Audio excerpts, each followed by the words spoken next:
Hello বন্ধুরা, বলো তো আমি এটা কি দিয়ে ভাত খাচ্ছি?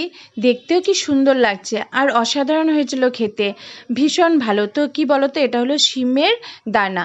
তো আমি আগের দিন শিমের দানাগুলোকে ভিজিয়ে রেখেছিলাম আগের দিন রাত্রিবেলা।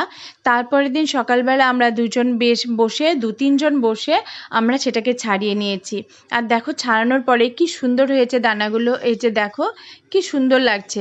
মানে শিমের দানা, শিম শিম শব্দটা ভীষণ প্রিয় আমার কাছে, শিমটাই খুব প্রিয়। তো পরে আমি এটা একটু জলে ভালো করে ধুয়ে নিয়েছি। ধুয়ে একটি কড়াতে জল দিয়ে সেটা ভালো করে ফুটতে দিয়েছি। জল ফুটে উঠলে এই দেখো জল ফুটে উঠছে। এবার আমি শিমের দানাগুলো দিয়ে দিয়েছি এবং এটার মধ্যে দিয়ে দেব লবণ, দিয়ে একটু ভালো করে সেদ্ধ করে নেব।